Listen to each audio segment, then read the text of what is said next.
নমস্কার বন্ধুরা, welcome to রসনা। আমার চ্যানেলের আরও একটি নতুন রেসিপি ভিডিওতে আপনাদের সকলকে স্বাগত জানাই। আজকে আমি আপনাদের সঙ্গে কাঁচা আমের বার্মিজ আচারের একটি রেসিপি শেয়ার করব।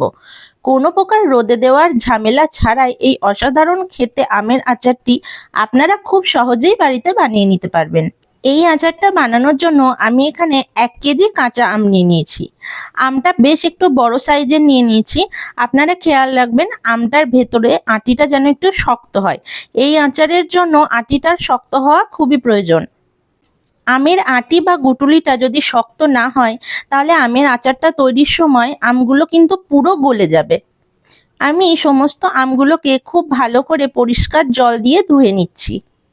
যখন প্রথম বাজারে পাকা আম উঠতে শুরু করে সেই সময় যে কাঁচা আমটা বাজারে পাওয়া যায় আপনারা কিন্তু সেই আমটাই নিয়ে আসবেন।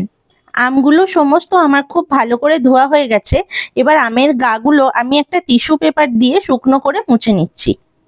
আপনারা টিস্যু পেপারের বদলে একটা শুকনো সুতির কাপড় দিয়েও এই কাজটা করে নিতে পারেন।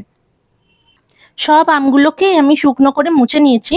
এবার আমের খোসাটাকে আমি একটা পিলারের সাহায্যে ছাড়িয়ে নেব।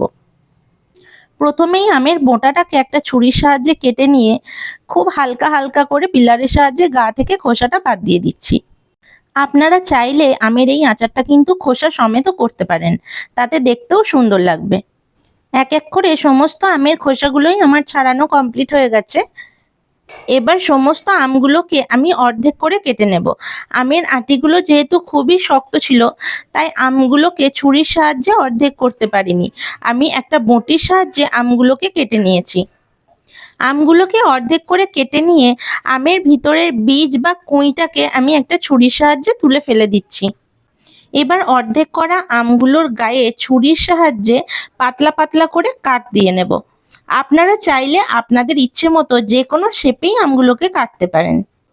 আমগুলোর গায়ে এভাবে কাট দেওয়ার জন্য খুব সহজেই সিদ্ধ হয়ে যাবে এবং আমের ভিতর পর্যন্ত আচারের মশলাটা খুব সুন্দরভাবে ঢুকবে।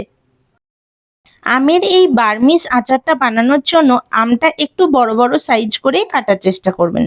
দেখুন এখানে সব আমগুলোতেই আমার কাট লাগানো হয়ে গেছে। এভাবে কাট দেওয়ার ফলে আচার বানানোর পর আমগুলো দেখতে ভীষণ সুন্দর লাগে। এবার একটা বোলের মধ্যে আমি সমস্ত আমগুলোকে নিয়ে নিচ্ছি। এবার এই আমের মধ্যে আমি পরিমাণ মতন 1.5 চামচ মতন লবণ দিয়ে নিয়েছি। লবণটা চাইলে আপনারা আচারটা ফোটার সময়তেও দিতে পারেন। এবার দিয়ে দিচ্ছি 1 কাপ পরিমাণে চিনি এবং 2 টেবিল চামচ ভিনিগার। আমি এখানে হোয়াইট ভিনিগার ব্যবহার করেছি, আপনারা চাইলে অ্যাপেল সাইডার ভিনিগারও দিতে পারেন। এবার এই সমস্ত উপকরণগুলোকে একসঙ্গে খুব ভালোভাবে মিশিয়ে নেব। আমের গায়ে চিনিটা যেন সমানভাবে লাগে এরকমভাবে মেশাতে হবে। এবার এই সমস্ত উপকরণগুলোকে 1 ঘন্টার মতো রেস্টে রেখে দেব, যতক্ষণ না সমস্ত চিনিটা গলে একদম জল হয়ে যাচ্ছে। ততক্ষণে আমরা একটা আচারের মশলা তৈরি করে নিই। শুকনো কড়াইয়ে আমি দিয়ে দিচ্ছি 4টে শুকনো লঙ্কা, 1 চামচ 5 ফোড়ন আর 1 চামচ গোটা মৌরি আর 1 চামচ গোটা ধনে। এবার এই সমস্ত উপকরণগুলোকে খুব ভালো করে 2 থেকে 3 মিনিট একটু নেড়েচেড়ে ভেজে নেব।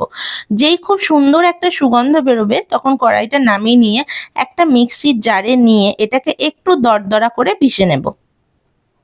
এই মশলাটা একটু বেশি পরিমাণে তৈরি করে নিয়ে আপনারা যে কোনো একটা এয়ারটাইট কন্টেনারে কিন্তু ভরে রেখে দিতে পারেন। যে কোনো আচার তৈরি করলে এই মশলাটা কিন্তু আপনারা সেই আচারে ব্যবহার করতে পারেন, খুব সুন্দর টেস্ট আসবে। এবার 1 ঘন্টা হয়ে গেছে, আমরা দেখে নেব। দেখুন আমের যে মধ্যে যে চিনিটা ছিল সেটা কিন্তু সম্পূর্ণ গলে রস হয়ে গেছে। আমরা কিন্তু কড়াইয়ের মধ্যে এইটাই পুরো ট্রান্সফার করে দেব। আচারটা তৈরিতে কোনো প্রকার জল কিন্তু আমরা ব্যবহার করব না। এবারে দেখুন গ্যাসে একটা কড়াই চাপিয়ে দিয়েছি আর কড়াইয়ের মধ্যে আম, চিনি সমস্ত যে মিক্সচারটা ছিল সেটা ট্রান্সফার করে দিলাম কড়াইয়ের মধ্যে। অল্প কিছুটা চিনি এখনো সম্পূর্ণ গলেনি, সেটাও আমি একটা খুন্তির সাহায্যে কড়াইয়ের মধ্যে দিয়ে দিলাম। এবার ফ্লেমটাকে হাই হিটে দিয়ে সমস্ত কিছু ভালো করে ফুটতে দেব। দেখুন চিনির রসটা ফুটে গেছে। এবার আমরা এর মধ্যে খুব সামান্য একটু হলুদ গুঁড়ো আর সামান্য কালারের জন্য একটু কাশ্মীরি লঙ্কার গুঁড়ো দিচ্ছি। সবকিছু খুব ভালো করে একবার খুন্তির সাহায্যে মিশিয়ে নিচ্ছি। আমি আবারও বলছি, এই আচারটা তৈরিতে আমরা কিন্তু একটুও জল ব্যবহার করব না। জল ব্যবহার করলে আমটা কিন্তু একদম নরম হয়ে গলে যাবে।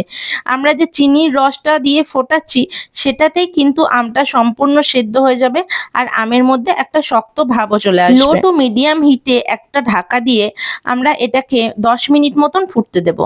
10 মিনিট বাদে যখন দেখবেন আমটা প্রায় সেদ্ধ হয়ে এসেছে, তখন আমরা আচারের যে মশলাটা তৈরি করে রেখেছিলাম সেটা থেকে 1 থেকে 2 চামচ মতো আমি এই আচারের মধ্যে মিশিয়ে দিচ্ছি। আমের কালারটা যখনই দেখবেন অনেকটা ট্রান্সপারেন্ট হয়ে এসছে, তখনই বুঝবেন আমটা সেদ্ধ হয়ে গেছে। আর বেশি কিন্তু আমটাকে নাড়াচাড়া করা যাবে না, তাহলে আমের ওপরে যে পাতলা পাতলা কাঠ লাগিয়েছিলাম সেগুলো কিন্তু একদম গলে যাবে আর আমটা দেখতে ভালো লাগবে না। আমাদের এই ভীষণ সুন্দর মজার আমের বার্মিজ আচার কিন্তু একদম রেডি হয়ে গেছে পরিবেশন করার জন্য। ভিডিওটা কেমন লাগলো অবশ্যই জানাবেন। বাড়িতে একবার এই আমের বার্মিজ আচারটা তৈরি করে দেখবেন। যদি ভালো লাগে ভিডিওটা একটা লাইক করে দেবেন আর কমেন্টে এসে জানাবেন কেমন লাগলো। আপনারা যদি আমার চ্যানেলে নতুন হয়ে থাকেন তবে অবশ্যই চ্যানেলটা সাবস্ক্রাইব করার অনুরোধ রইল। আজকের মতো এখানেই বিদায় নিচ্ছি। দেখা হবে আবার নতুন কোনো রেসিপির সঙ্গে। সবাই খুব ভালো থাকবেন।